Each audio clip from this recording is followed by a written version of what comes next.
Somos 13 na sala. Vou tentar aqui projetar a minha janela do Google Class.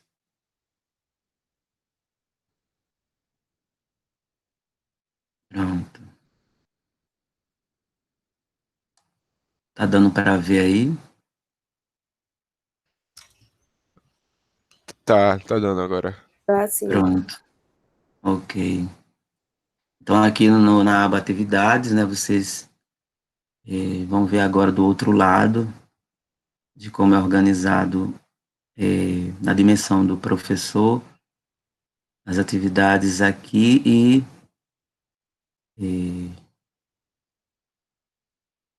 nós temos um roteiro.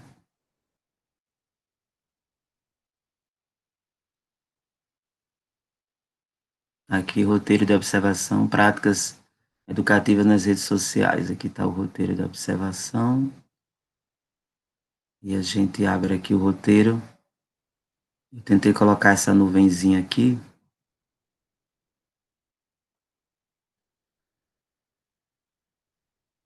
Deixa eu baixar aqui. Vai ficar maior.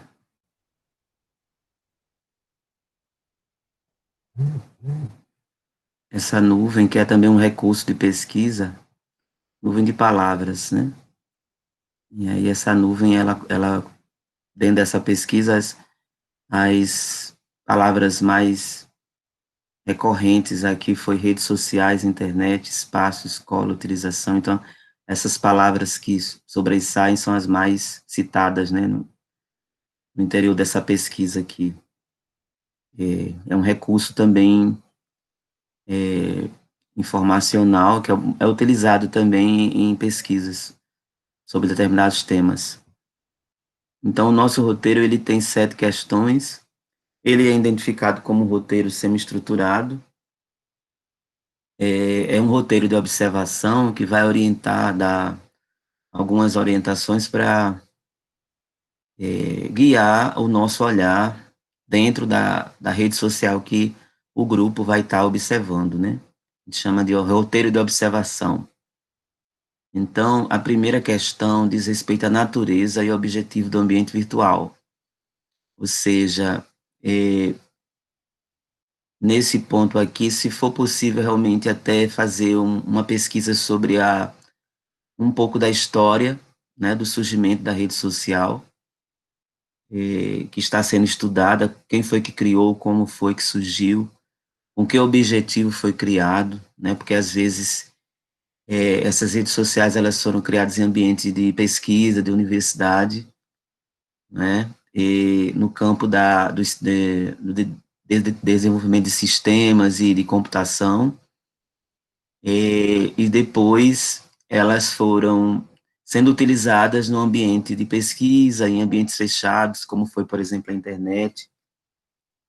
Muitos dizem que a internet ela já existe desde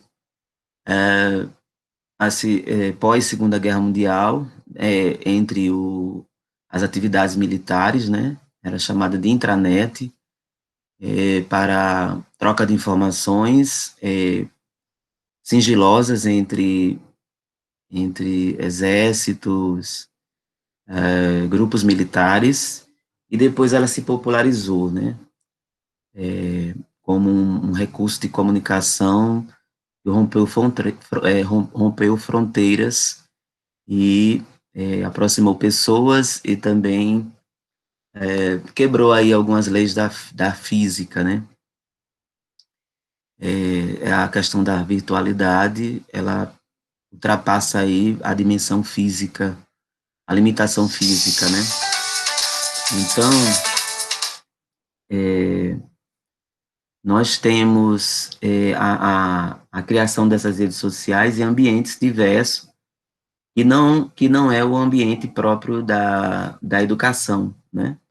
Ou seja, elas foram criadas, como eu disse no início da nossa exposição, em ambiente das TICs, de tecnologias da informação e da comunicação, né? Então, seria importante, no primeiro momento, compreender a natureza de criação, objetivo inicial, né, dessa rede social, né. O ponto 2 seria o público-alvo e os níveis de acesso a esse ambiente virtual, a essa rede social. Quem mais acessa, como é o mecanismo de acesso a essa rede, como é que é o processo de cadastro, né? Para a criação, por exemplo, ser incluído, né? Precisa de dados pessoais, que tipo de cadastro, ou dessa forma mais técnica, que hoje é bastante criticado por alguns portais livres, né? Que criticam essa questão do controle da informação, porque, querendo ou não, essas redes sociais, que muitas vezes têm um monopólio de alguns países e algumas empresas, elas controlam ah, dados pessoais e perfis de pessoas, e hoje se apresentam como uma mercadoria, por exemplo, né? Vez por outra nós vemos a Google, o Facebook sendo colocado na mídia, e até mesmo indo para os bancos de tribunais responder com relação à manipulação de informações e de dados, né? Vendas, por exemplo, de pacotes de informações, e essas informações elas são coletadas por meio dessas redes sociais, né? Quando as pessoas elas fazem o cadastro e é exigido para você participar daquela rede social, você tem que estar fornecendo alguns dados pessoais, não é? Inclusive, fornecendo também informações não verbais, como, por exemplo, fotografias, né? Então, os bancos de dados dessas corporações tecnológicas são bastante ricos e eles têm dados que alguns estados e governos não têm, né? Então, criou-se um poder paralelo com relação a este monopólio de informações. Então, é interessante realmente saber como é que se dá esse mecanismo dentro da rede social ou do ambiente virtual, como é que as pessoas têm acesso, para quem é destinada, quem é que usa mais a rede social que o grupo está pesquisando. A questão 3 diz respeito à interação, integração com outras plataformas virtuais, porque existe realmente plataformas que estão integradas a outras, a maioria estão fazendo remissão a outras plataformas. Inclusive hoje essas plataformas elas são ambientes virtuais de propaganda e de disseminação de ideias, e também elas se constituíram um, um, um ambiente poderoso, né, de fazer dinheiro, né? Não fica assim bem evidente, né, que as maiores fortunas estão concentradas hoje nas empresas virtuais, né, como a Google, Microsoft e outras. Então, criou-se realmente novas fontes de renda, inclusive pessoas que ficaram influentes e também mudaram de condição financeira pelo fato de estar se utilizando das plataformas virtuais como ambiente de fazer negócios, né? Então, e isso em pouco tempo, né? Porque vocês, pela exposição que nós apresentamos no início do nosso encontro, da história dessa popularização das redes sociais, temos pouco tempo, né? Ou seja, de 2000 para cá, correu um boom, né? Entre 20 anos, você tem coisas sendo formalizadas e mudando a vida de muitas pessoas em pouco tempo. Aquilo que em um século não ocorreu, em 20 anos está ocorrendo nesses ambientes virtuais. Depois você tem a quarta questão, e a forma de organização, de interação e visualidade, aí vai para realmente a parte física do ambiente virtual, como é que se organiza virtualmente, qual é a interface, se é fácil, se é difícil, se é simples ou não, porque existe realmente a identidade visual e forma de interação, por exemplo, com cada plataforma. Por exemplo, você interage de uma forma com o Instagram, e você interage de outra forma com o Facebook, quando você entra no YouTube já é uma outra forma. Então, cada ambiente desse tem as regras próprias de funcionamento, né? E é muito, assim, intuitivo, né? Toda essa interação e até mesmo nós aprendemos a interagir com esses ambientes de forma muito autodidata, né? Nós que somos dessa transição, né? Do modo analógico para o modo virtual.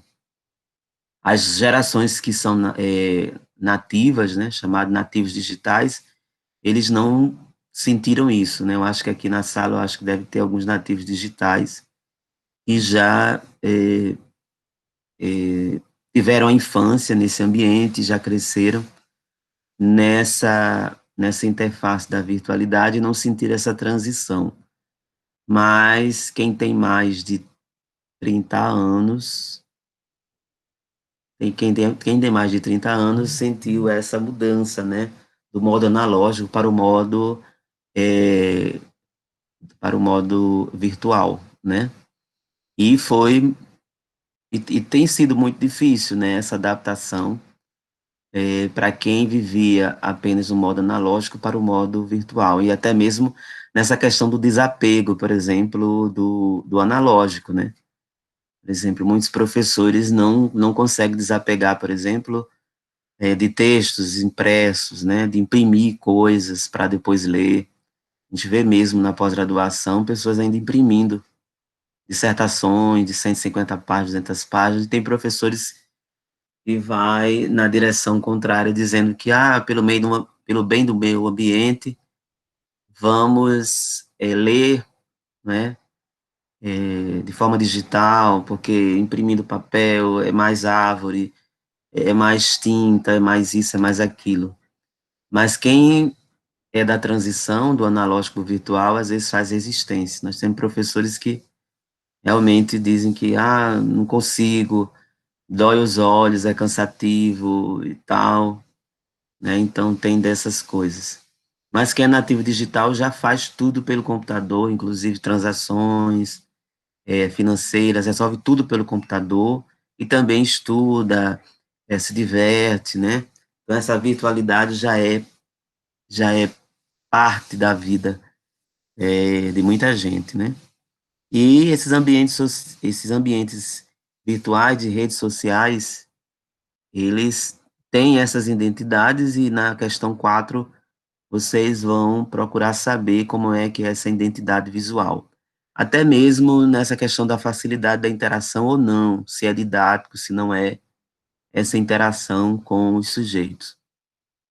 O quinto ponto é sobre o conteúdo e os temas educacionais postados. É a partir dessa quinta questão é que a gente muda da dimensão mais técnica das redes sociais para a utilização mesmo educacional, né? Se existe, né, a presença dessa dimensão educacional, da apropriação desse espaço de comunicação por educadores ou não educadores que se apropriam desse espaço para ensinar, não é? Para dispor sobre conceitos, né? A gente sabe que é muito comum, e aí foi, a princípio, o espaço primordial para a apropriação e divulgação de ideias, de conceitos, foi o YouTube, né, a princípio. Mas depois essa lógica, ela foi se expandindo para as outras redes sociais, né? Hoje nós temos várias coisas interessantes no Instagram, né? E de modo bem instantâneo, assim, coisas que são, conceitos que são passados em várias áreas, né, culinária, na área educacional, em várias disciplinas, que são colocadas nessas redes sociais, que às vezes Esses conceitos, eles são explicados de forma muito maçante, né, nos livros didáticos, e às vezes de forma bem complexa, e nessas redes sociais há um movimento de descomplicar, né, esses conceitos. E quem se esforça para explicar isso nas redes sociais se esforça para explicar de uma forma mais sintética e mais rápida, né, e que, de certa forma, facilita a compreensão. Então, tem gente que está estudando no livro, numa apostila, e de repente vai para a rede social e amplia, né, ou facilita, né, a compreensão quando assiste um vídeo ou faz essa interlocução com uma postagem e aquilo que foi estudado num livro ou num texto, até mesmo em outra parte da internet, com uma exposição mais rápida e mais sintética, concretiza essa aprendizagem.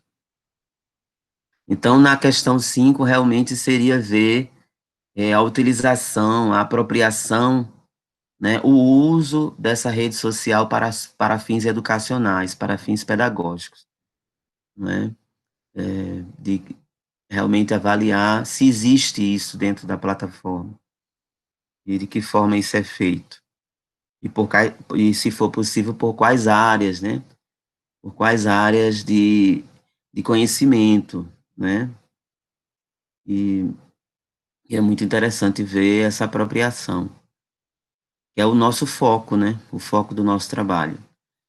O sexto ponto diz respeito a uma entrevista com o produtor do canal, né? Se você está pegando aí seleciona um canal de Instagram sobre, por exemplo, um, uma, um, um produtor, né, de conteúdo na área de matemática, sobre certo assunto, porque tem realmente essas especialidades nas redes sociais, né? Existem canais especializados em determinado assunto, por exemplo, em matemática, só sobre lógica, algoritmos, sobre um determinado tema, né, específico, geometria, por exemplo, geometria. Então, aquela pessoa, ela faz conteúdo, produz conteúdo e posta toda semana ou de 15 em 15 dias com relação àquele tema. Eles ficam especialistas naquela área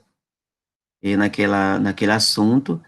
E se o grupo conseguir um contato com ele, né, porque às vezes nas redes sociais a pessoa se dispõe a deixar contatos de e-mail ou de telefone para fazer um contato, ou por meio mesmo da própria rede social em que se utiliza para postar o conteúdo. O grupo pode ter acesso, né, a esse produtor de conteúdo e fazer uma entrevista, né, para realmente fazer essa relação pessoal, essa interação pessoal com o produtor, né, do ambiente virtual, saber sobre os motivos de criação, e qual o retorno da produção, se é realmente somente para realização pessoal, ou tem alguma relação com uma atuação profissional, é um professor que utiliza aquele canal para se comunicar com os alunos, ou se é realmente alguém que se utiliza do canal para retorno financeiro, porque hoje também existe isso, né? As pessoas que criam canais para divulgar ideias e, por meio disso, pelos acessos, ela vender propaganda, por exemplo, né? Ou seja, o canal está divulgando ideias a pessoas que estão interessadas em consumir essas ideias, mas ao mesmo tempo existe também pessoas que estão querendo divulgar produtos. E aí ela também, aquele canal abriga também um ambiente de publicidade. E por meio dessa publicidade, tem pessoas ganhando dinheiro com isso, não é? E ganhando dinheiro e tendo também um recurso para viver, para sobreviver. Então, tem também essa finalidade financeira. Então, com essa conversa, vai se ter também essa interação, né? E, por último, a última questão, que é uma questão mais aberta, como é um roteiro semi-estruturado, a gente pensa de vocês, além desses aspectos que a gente aqui apresentou, vocês acrescentarem uma ou duas, né, para não ficar muito grande, uma ou duas questões que vocês acharem que não foi citado, né, e aí fica aberto para cada grupo acrescentar mais uma ou duas no roteiro de questões sobre a análise do ambiente, né. Então, esse é o roteiro de orientação para análise do, dos nossos ambientes, né? E aí eu queria perguntar se ficou alguma dúvida, eh, se tem algum comentário, tem algum grupo com dúvidas?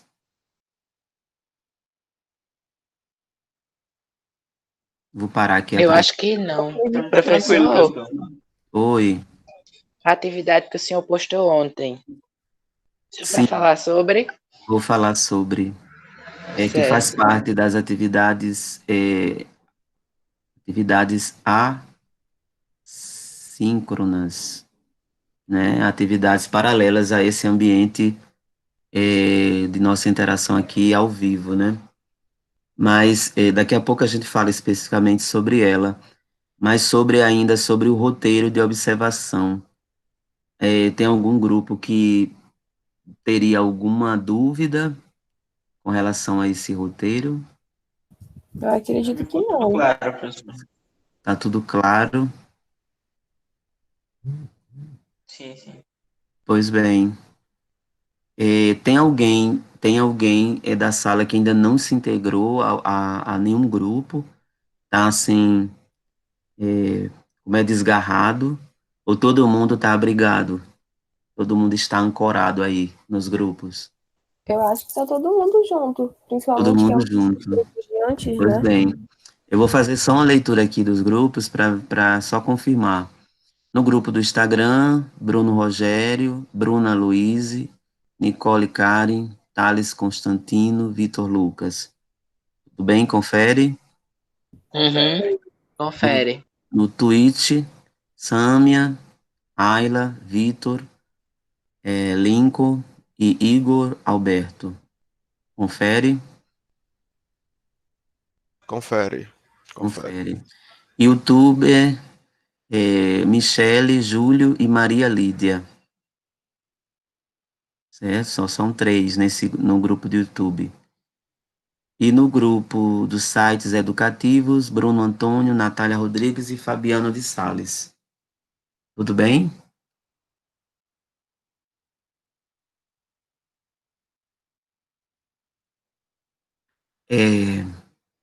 E aí vamos falar sobre a atividade que eu postei ontem.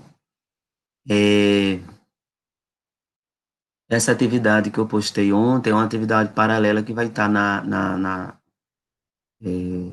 nossa sala, Google Sala de Aula, né? E tem relação com a biblioteca. Na biblioteca eu postei quatro livros que abordam a questão das redes sociais, essa relação da educação e tecnologias, são quatro livros. Só que esses livros eles estão na biblioteca para consulta livre e existe uma atividade que a gente colocou lá. Essa atividade ela diz respeito a uma atividade de fichamento onde cada aluno vai fazer um exame, né, na biblioteca, escolher um livro, né, escolher um livro e na escolha de um dos quatro livros, escolher dentro do livro um capítulo e fazer um fichamento desse capítulo que achar mais interessante. Então, é uma atividade de escolha, né? É bem aberta a atividade no sentido de ter quatro livros e o aluno ele vai olhar os livros, entrar em cada livro e folhear, né? Caminhar, navegar dentro do livro, né? E conhecer os quatro livros, né? Fazer aquela leitura dinâmica, a gente chama de leitura dinâmica de reconhecimento, pelo sumário, e nesse viajar sobre os 4 livros, escolher um dos, né, que achar mais interessante. Nesse livro de escolha, dentro do livro que escolheu, ver no sumário qual seria o capítulo mais interessante, que mais lhe chamou a atenção. E aí fazer o fichamento desse capítulo. Então, depois do exercício de escolha, de qual livro e de qual capítulo, fazer o fichamento. Aí esse fichamento também ele é aberto, porque existem vários tipos de fichamento. Tem um fichamento esquemático, que é aquele fichamento que você faz ponto a ponto. Tem um fichamento por meio de mapas conceituais, né, que pode ser por esquemas, onde você coloca uma ideia no centro e vai puxando as ideias, fazendo aquele desenho, né? É o mapa conceitual, o mapa mental. Tem o fichamento de conteúdo, que a pessoa vai fichando e colocando as ideias, né, fazendo uma textualização. Então, o tipo de fichamento também fica em aberto. O importante é que cada aluno faça o fichamento de um capítulo só, de um capítulo de um dos 4 livros, entendeu? Para postar aí no Google Sala de Aula. E professor, mas o senhor não colocou data de entrega. Nós ficamos para discutir com vocês aqui na sala, entendeu? Esse prazo com vocês. Vocês acham que quanto tempo vocês poderiam estar fazendo essa atividade?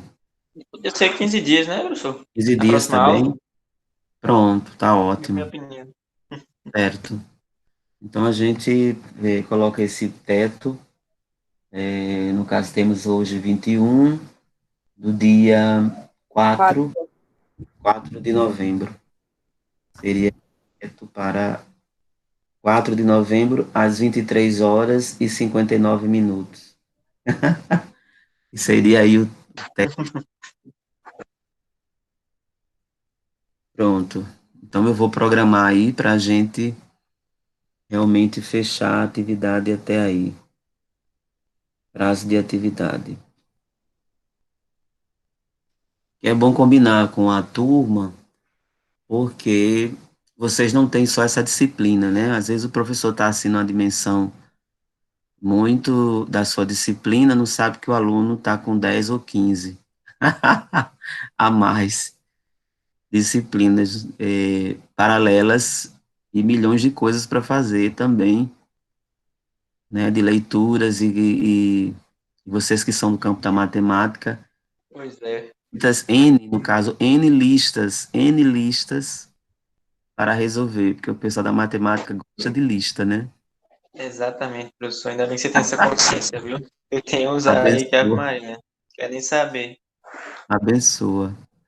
Pois é, mas realmente a necessidade, sim, da gente compreender que o aluno não é só aluno da disciplina de um só professor, né? Às vezes o professor tem que ter essa sensibilidade, sim, e mais do que nunca agora, né, nesse ambiente da pandemia e no ensino remoto, né? Há essa necessidade, sim, dessa sensibilidade. Tudo bem, tem alguma dúvida sobre essa atividade assíncrona, lá do ambiente da sala de aula, Google Sala de Aula? Alguma dúvida? Professor, em relação à nota, como é que vai ser dividida? As notas a gente vai ter duas posturas aí de, de estar computando nota. As atividades cumpridas lá no Google Class, né? A gente tem essa primeira atividade, fichamento de um capítulo, né? Um capítulo de um dos livros, né? Não é um capítulo para cada livro, viu, gente? Não vão trocar aí. Vocês vão escolher um livro e desse livro escolhido um capítulo, certo? Para vocês realmente não ficar sobrecarregado e pensar que é um capítulo de cada livro. Não, é um capítulo escolhido em um livro escolhido. Então, essas atividades que a gente for saltando no Google Class vai ser computada como parte da nota e o produto da nossa pesquisa nas redes sociais, né? Então, a nota vai ser dividida em duas partes, nas atividades do Google Class e essa atividade que é a finalidade maior da disciplina e que é essa pesquisa nas redes sociais, né? O uso das redes sociais na educação, certo? Aí a gente pode estar aqui negociando se vai ser meio a meio ou se a maior parte da nota pode ser, né, nessa atividade final da disciplina. O que é que vocês acham? Ficaria meio a meio ou a maior parte da nota nessa atividade que vai culminar a disciplina? Eu acho melhor meio a meio. Meio a meio, né? É, meio a meio. É. Tá ótimo. Tudo bem, então fica meio a meio. Professor, mas eu não entendi. Vão ter outras ainda fora essa do fichamento, ou no caso vai ser metade para essa do fichamento em específico? Sim, sim. Porque no caso o fichamento vai ser vencido dia 4, né? Aí dia 4 a gente já vai passar outra atividade, dispor outra atividade no Ah, Google sim, sim. Aula. Aí a gente vai acumulando pontos, né? Na, prim- na, Beleza, beleza. na primeira parte Entendi. da nota, né? Certo. É. Tá ok? É, eu vou fazer uma chamadazinha agora por grupo para a gente saber, assim, como é que está o desenvolvimento da pesquisa nas redes sociais, né? É, não necessariamente vocês teriam que, assim, falar, né, sobre algo já pronto, mas saber se alguém já começou a pesquisa, é, se já foi feito alguma coisa na direção da pesquisa nas redes sociais, né? Então, a gente vai chamar, não é obrigado todo mundo do grupo falar, mas um ou dois sobre o status, né? O status de desenvolvimento da pesquisa, né? E vocês realmente vão ter até início de dezembro, no caso, novembro, início de dezembro, para o desenvolvimento dessa pesquisa. Sim, professor. Esse trabalho, licença, esse trabalho Sim. do. Esse, em questão da rede social, não é para o mesmo dia do fichamento, não, né? Mais Não, para não, frente, esse né? Trabalho trabalho final também. é um trabalho da disciplina que vocês vão ter o mês de novembro todinho para fazer e vai ter o fechamento, né, a conclusão no início de dezembro. Acho Então, que alguém tinha perguntado no chat aí, eu acho que se confundiu, não sei se foi Michele. sim, deixa eu localizar aqui. Não, é um trabalho central da disciplina, né, e vai durar todo o mês de novembro e culminar no início de dezembro. Então, vocês têm mais tempo.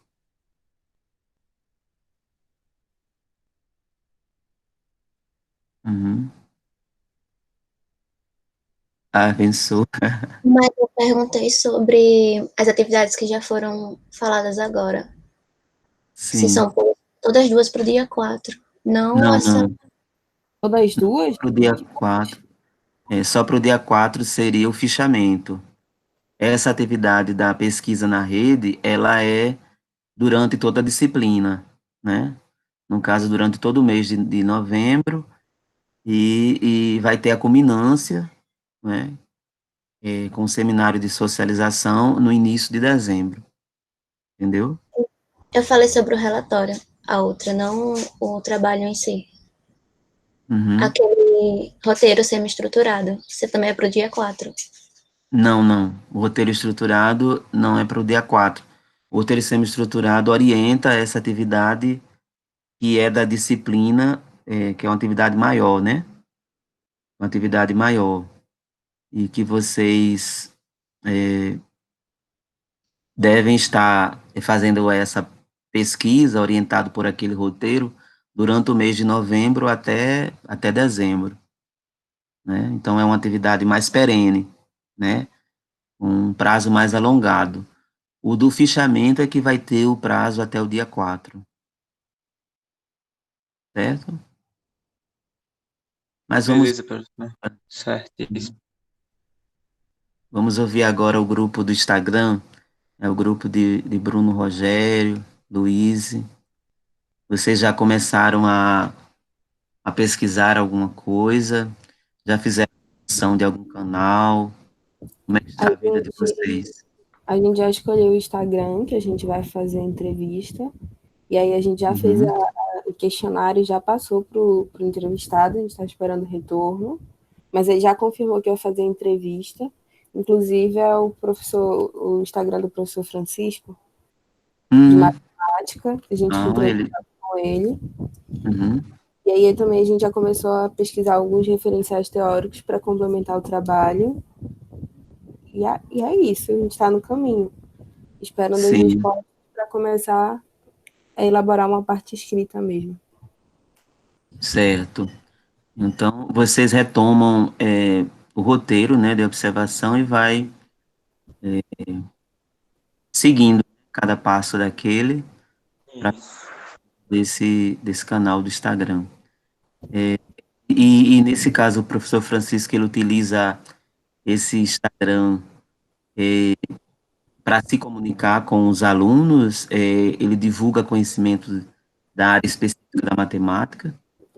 Sim, sim. Inclusive, ele vive fazendo alguns questionários assim de enquetes nos Hum, stories, de perguntas de sim ou não, ou então seu número da cidade para fazer alguma pesquisa e fazer, sei lá, algum cálculo matemático. uhum, Essa interação eu acho bem legal. uhum, ok. É, o grupo do Twitch. Professor, a gente já começou, mas ainda não passou o questionário para o rapaz. Mas assim, a gente já leu alguns artigos, já respondeu boa parte daquela Do roteiro. orientação do roteiro que o senhor deu. Não Uhum. assim, não 100%, porque ainda tem coisas que a gente precisa revisar Não e é. fazer assim. Mas no básico tem uma lauda já de informações assim sistematizadas. Uhum. E o contato com o rapaz está sendo muito simples. Todas as noites eu estou assistindo live dele e Uhum. assim, a interação com ele tá ok. Uhum. Mas É sobre. realmente mas realmente só terminar a enquete, o questionário, e enviar para ele para ter as informações. É sobre o que o tweet dele? A Twitch como eu falei, é uma plataforma de jogos inicialmente, mas Uhum. é de live. Então, começou muito com professores de inglês fazendo live sobre o conteúdo, e hoje em Uhum. dia se expandiu. Pronto, eu não sei Uhum. exatamente se tem de todas as disciplinas, mas eu estou pesquisando por tópicos. Eu vi uma live hoje, por exemplo, de biologia. Hoje não, faz uns 2 dias. Uma live de biologia, uma pessoa falando em espanhol. Eu achei muito incrível, assim, mas não tem nenhum conteúdo em português. E no caso do entrevistado da gente, ele é realmente da área de matemática, ele é doutor pelo INPA, e geralmente ele abre as lives todas as noites. Ele é bacharel em matemática, tem mestrado em matemática, doutorado em matemática. E esses dias eu também conheci uma pessoa que cursa física que está nesse mesmo ramo, está fazendo live pela Twitch. Uhum. Eu, particularmente, eu não conheço a plataforma. Eu preciso Eu vou mandar depois, um link. pronto, para eu entrar nesse ambiente, Eu vou mandar o link conhecer. que é porque assim a plataforma ela cresceu muito nos últimos anos porque ela foi Uhum. comprada em 2014 pela Amazon. E a Amazon a Sim, gente já sabe como ela é, né? Então, sim. ela tem aplicativo para o celular, aplicativo para computador, além do próprio site e para televisão também. Então, todos esses âmbitos você pode estar acompanhando as streams.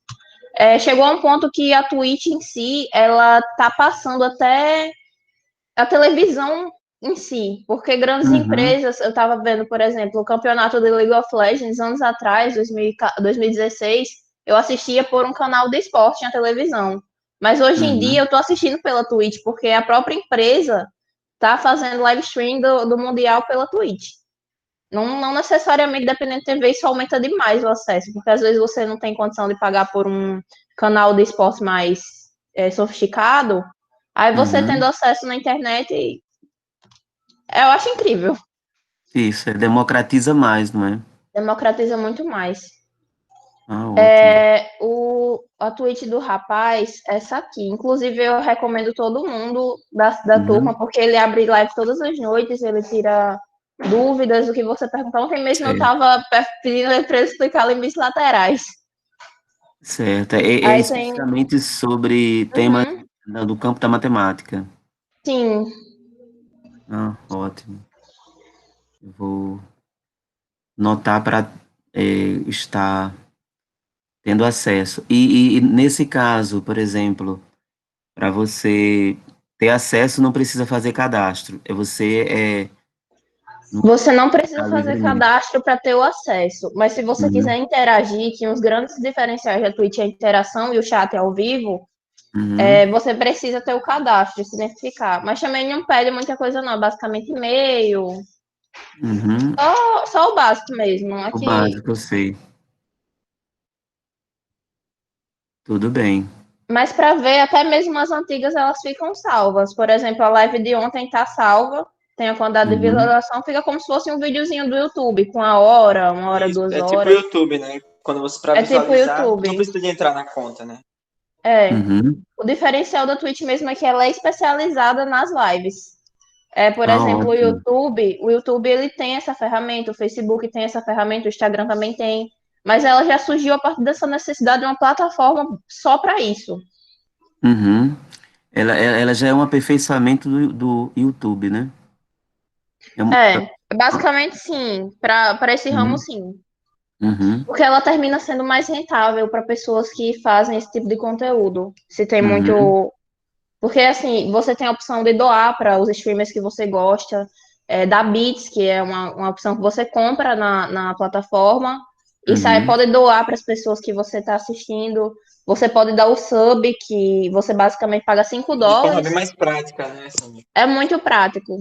Você está ajudando diretamente o criador de conteúdo de uma forma muito prática. Por isso eu acho interessante. Ah, muito bom. É, realmente essas formas, né, especializadas de produção de conteúdo é a tendência hoje, né, para realmente acessar interesses, é a tendência. Vamos ao próximo grupo, que é o grupo do YouTube. Michele, Júlio, Maria Lídia. Alguém tem notícia de como está? Pesquisa? Oi, professor. Uhum. Estão me escutando? Estamos perfeitamente. Sim, sim. Bom, em relação ao nosso grupo, a gente já escolheu o canal. Uhum. É de um professor aqui do RN, de Natal. É Igor. Uhum. O nome do Igor o canal quê? é Igor Bruno. Igor Bruno. O nome do canal dele é Matemática com Cuscuz. Abençoa. E foi recomendado, na verdade, por Romeika. Ela já teve aula com ele. Eu acho que ele ensina para o cursinho do IF, para passar para o Sim. IF. Aí a Aham. gente entrou no canal dele e a gente está completando o roteiro que o senhor colocou lá no Class. A gente estava tentando preencher, né? É, Aí sim, pode falar. falta, na verdade, ter o contato com ele. Eu acho que não vai ser muito difícil, porque no canal dele tem o Instagram e o WhatsApp. A gente só Uhum. para mandar uma mensagem para ele e marcar a entrevista, fazer o questionário e marcar a entrevista com ele. Aí a gente também está tentando procurar material bibliográfico para preencher melhor o roteiro que o senhor colocou lá. Uhum. E por que escolheu esse canal? Qual é o diferencial? Além do, né, porque matemática com cuscuz é bem nordestino. Assim, na verdade, a gente escolheu ele porque, como já é meio que conhecido, próximo, Natal, a gente tem criado, na verdade, o canal de Ferreto. Só que ele tem muitos milhões de inscritos, tem 2 milhões. Aí Abençoa. a gente achou que o contato com ele seria mais difícil, sabe? Uhum. Aí a gente vai tentar entrar em contato com o Igor Bruno, para ver se vai dar certo. Deixa eu ver aqui. O público-alvo são estudantes com dificuldade na disciplina de matemática. Ele ensina para cursinho, nos vídeos de YouTube dele, cursos, como o Enem, o IELTS, o ESA. Vamos entrar no canal dele para ver Entra aí, deixa eu...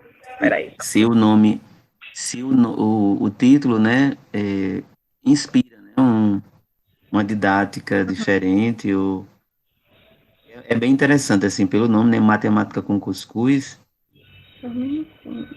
traz umas referências aí bem interessantes, Uhum. né, mas seria... Só um minutinho. Uhum. Eu já estudei com ele é maravilhoso, meu Deus. É, Prova dele, professor, sempre tem uma panelinha de cuscuz embaixo e tem o nome Boa Sorte. Deixa eu ver se eu consigo bom. mandar O link? o link do canal. Pronto, ótimo. É bom porque o pessoal também já vai interagindo, né? Uhum. E aí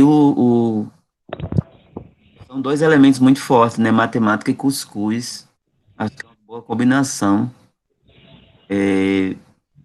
Porque o cuscuz é de substância, né? A matemática também. Como Assim se que diz no interior. interessante. Hã? Gostei muito do nome, Matemática com Cuscuz. Assim que Romeica sugeriu pra gente, bem nordestino. O cuscuz só perde para rapadura, eu acho. Pois bem. Aí a gente vai Uhum. analisar melhor os vídeos dele, para poder fazer um questionário referente ao canal dele, né? E Uhum. entrar em contato com ele. E pelo número forma ele tem bastante ressonância. De que forma a gente pode fazer essa entrevista com ele. Porque como tem o número do WhatsApp dele, eu acho que não vai ser tão difícil de ter contato. Já que é mais direto. Até um pouco informal, na verdade. Sim, Gente, sim. tem um trocado e o apelido dele é Cuscuz. Aí fica Matemática com Cuscuz, mas literalmente com Cuscuz, porque é ele que vai dar aula. É. Entendi. Acho que é isso. É tanto que ele se apresenta no canal como o professor Cuscuz. Então realmente é uma personalidade.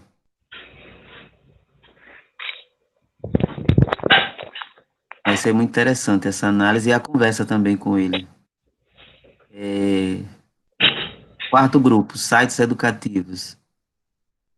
Bruno, Natália, Fabiano. Tem alguém do grupo que poderia dar notícias de... Professor, acho que não tem, não. Tava olhando aqui Não no tem chat. ninguém dos sites educativos. Aí no próximo encontro, o próximo encontro será no dia 4. Aí a gente faz uma nova conversa para ver em que status está cada pesquisa. E aí o grupo dos sites educativos traz alguma notícia, né?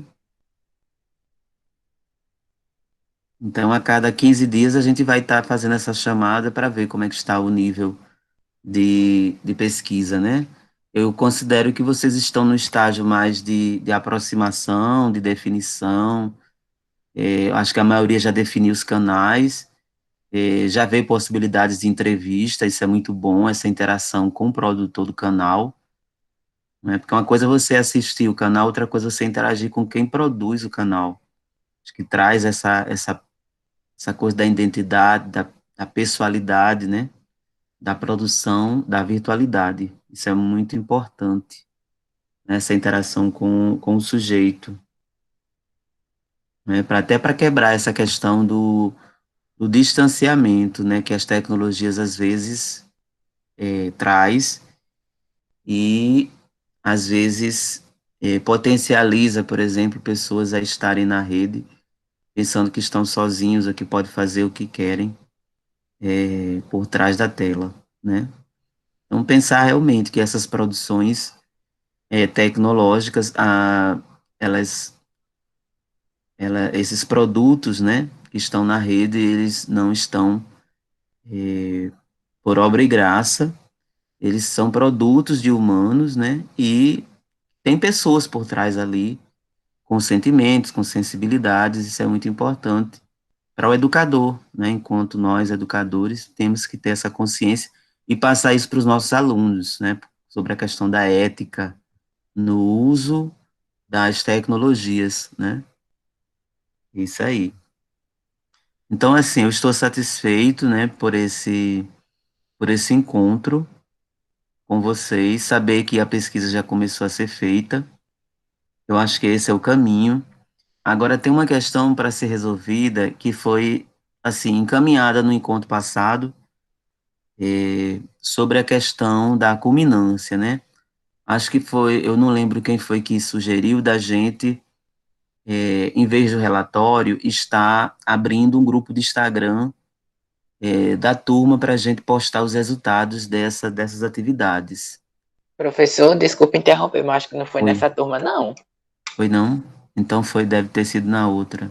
Aqui a A gente gente a gente tá pedindo meio que distância de produzir alguma coisa para as redes sociais em si. Acho que tá foi. melhor nessa parte do campo de Ah, pesquisa mesmo, então, porque então foi no outro grupo, foi no outro, deve ter sido no 4, Geografia, né? Práticas Educativas 4, deve ter sido. Estou confundindo. Então, nesse caso, o produto aqui seria o relatório em si, né? Para ser, para ser postado no Google Class, é isso? O produto final? Isso mesmo, ia ser uma apresentação aqui no Meet ou um vídeo. Ah, certo. Ok. A apresentação é no Meet, com a postagem do relatório, né? Uhum. Ok. O relatório no Google Class. Ok, trabalho final. Ok.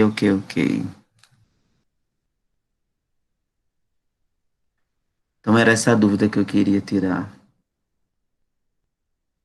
Então, por hoje eu estou satisfeito, né? De- de- por esse nível de interação que eu tive com vocês.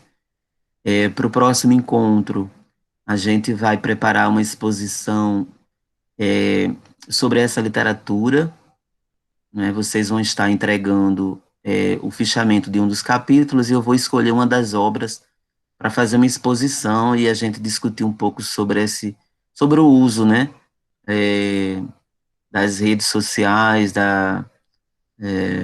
dessa dimensão dos ambientes virtuais no campo da educação. Inclusive, trazer uma reflexão sobre o Moodle, né, que é um ambiente virtual muito utilizado pelos, pela graduação e a pós-graduação para oferecer cursos, né, de graduação, pós-graduação. Não sei se aqui no grupo alguém já fez algum curso tendo interação com o Moodle, cursos à distância. Alguém teve? Não, professor, da minha parte, a única interação foi meio que um seminário que um dos professores aqui da licenciatura deu lá na semana de ambientação. Ele falou um pouco sobre Uhum, como certo. tá. Mas é importante a gente conhecer, né? Porque enquanto professores em formação, com certeza, quando vocês forem atuar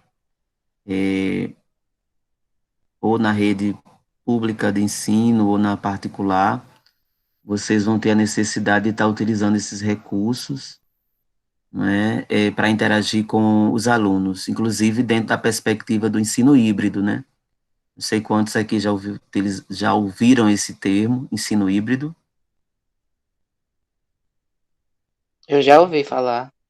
Pronto, então a gente vai trazer também alguns elementos do que seja ensino híbrido, que é essa tendência de você transitar entre o modo presencial de ensinar e o modo remoto ou à distância, né? E aí também tem uma distinção entre a educação à distância e o ensino remoto. Há também uma pequena diferença entre essas duas formas de interação virtual, né? Então, o ensino híbrido ele vai estar transitando entre essa forma presencial, que é a forma tradicional de interação, e a virtualidade, né? O professor ele fica trabalhando nessas duas dimensões no ensino híbrido. E hoje é uma tendência o professor, né, estar trabalhando efetivamente nesses dois campos, né?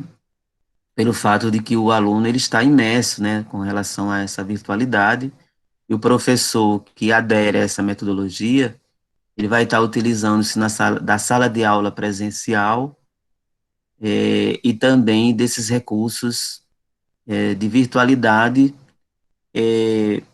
dentro do seu planejamento de ensino.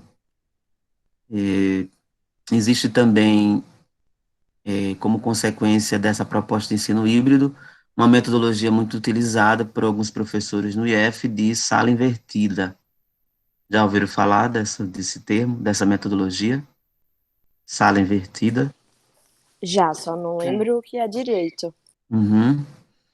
Que traz a lógica do ensino híbrido também, que é você utilizar-se da sala de aula como um espaço de tirar dúvidas, de problematização, enquanto que os alunos, eles estudam, na verdade, nos meios virtuais, né? O professor, ele encaminha atividades de pesquisa, né? E o aluno faz essa atividade de pesquisa e traz esses resultados para a sala de aula. E ali, por exemplo, se for no campo da matemática, a sala de aula seria para a resolução de problemas, tirar dúvidas, equívocos, né? Que foram constatados pelo professor nesse espaço virtual, né? Então, a sala de aula invertida tem esse sentido, né, de que, em vez de a sala de aula ser feita apenas para exposição, a sala presencial, ela vai ser para resolução de problemas e discussões sobre determinados temas que já foram pesquisados e trabalhados pelos alunos no campo virtual, né? Mas isso a gente vai trazer mais detalhes no próximo encontro. Aí eu vou falar sobre tudo isso, né, sobre essa questão da sala de aula invertida, do ensino híbrido, né, que é importante a gente conhecer esses recursos, essas novas metodologias, e que com certeza vai fazer parte da vida de todos nós, tanto que atuamos aqui na graduação, como também vocês que vão, ao sair do IF, enquanto professores, vão estar utilizando-se esses recursos nas redes de ensino estadual, municipal ou particular, certo? É muito importante isso. Tá ok, gente? Eu vou aqui fechar a gravação. Ok, professor. Estou já me despedindo de vocês, a gente vai terminar mais cedo hoje. Daqui a pouco vocês têm outro ciclo de aula, deve ter, né? E vocês vão agora ter Sim. um intervalozinho para tomar um café. Tem gente que não deu tempo de tomar café, vai tomar café, vai estirar as pernas, alongar um pouquinho, que isso é muito bom, certo? Lógico. É um cochilo. Dar um cochilozinho.